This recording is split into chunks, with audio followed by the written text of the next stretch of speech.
Hey folks, I'm Tom Vasel, and welcome to our continuing Essen 2019 coverage. I'm going to be talking today about some games that are not for sale at Essen 2019, but they're only there to demo. So this is just top 10 games that I think would be interesting to check out demos of. That's it. We'll put the booth numbers here in the video so you can go check them out. Let's get started. Number 10 is Endangered. This is from Grand Gamers Guild, and in this game you are trying to save endangered animals. You're working together. It's a cooperative game trying to persuade governments to do it. Grand Gamers Guild has done some really pretty, beautiful games. I really like their style, and this one looks like it's not only a cool theme about saving the animals, but also some really fantastic pieces.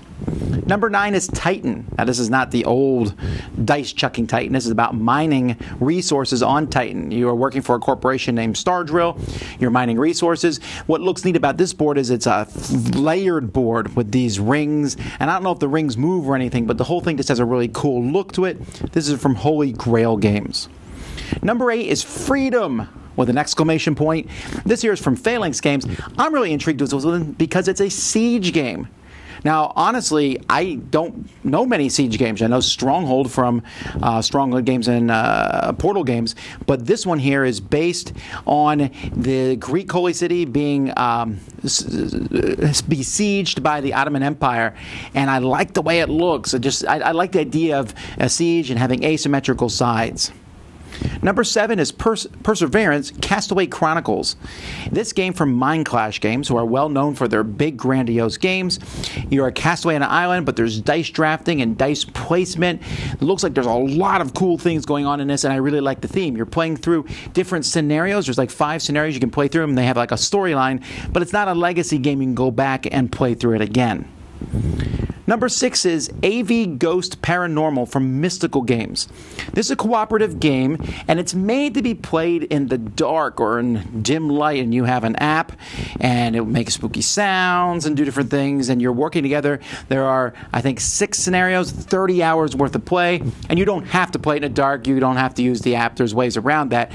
But I think that would be fun. That would be kind of a really intriguing, very spooky sensory type game to play. Miracilla from Rudy 3. You're on an inhospitable planet. You land there, then you have divine powers, and you're trying to create life on this planet. And so it looks like it doesn't look like it's a big game. It looks like a medium-sized game. I really like the look of it, and I like this idea of landing on a planet and making your own thing. Number 4 is Monumental. Everyone's really looking forward to when this comes out, right? From Funforge, a Civilization-style game where you have a 3x3 grid in front of you. You're activating it, and you have this modular board and growing your civilizations. This was a very big Kickstarter, and this is one that people are probably going to want to see before it gets released. Number 3 is Unicorn Fever. This is from Horrible Games. It's on Kickstarter right now, actually. This is a re-implementation of Horse Fever. Horse Fever was a racing game. It's kind of like a drag race in a sense where the horse just runs straight down. But you would do things to the horses to help juice them up or beat them down before they went out on this race. And then you're betting on all of them. You own maybe 1 or 2 of them. This looks like the same thing but with a silly fat unicorn theme to it. Number 2 is Godspeed. This is from Pandasaurus Games. The space race was a lie is the tagline of this, where there was actually a space race that you didn't know about behind the scenes and aliens and all sorts of things. I love the theming of this game. It's a worker placement game. Looks really fantastic. Pandasaurus puts out some really good quality stuff. And number 1, which we did a live playthrough on our channel, is Dwellings of Everdale. This is from Breaking Games. This is a worker placement game where you are placing out workers and fighting everybody else, trying to control this area. But there's also big, giant, huge mythical monsters walking around, and there's even a way to control those giant monsters. So it's interesting. You can go after each other. You're fighting for tiles. There's a lot going on in this game, and I really, really had a great time playing it. So those are 10 games that I'd recommend you check out that are being demoed at Essen. If you have something that you'd like to point out, mention it in the comments below. Until next time, I'm Tom Vasel, and you've been watching our Essen 2019 coverage here on the Dice Tower.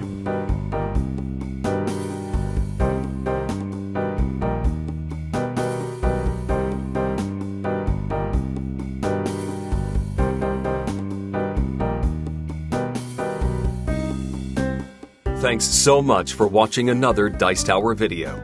If you enjoy our videos, subscribe to the channel for more fun, comprehensive board game coverage. Also, consider joining us at one of our events. Come to Dice Tower Retreat, a small, intimate gathering where gaming is king.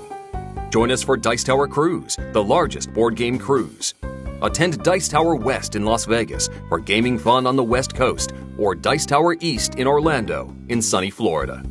Dice Tower Conventions, the friendliest gaming conventions on Earth. I'm Eric Summerer, and you've been watching The Dice Tower.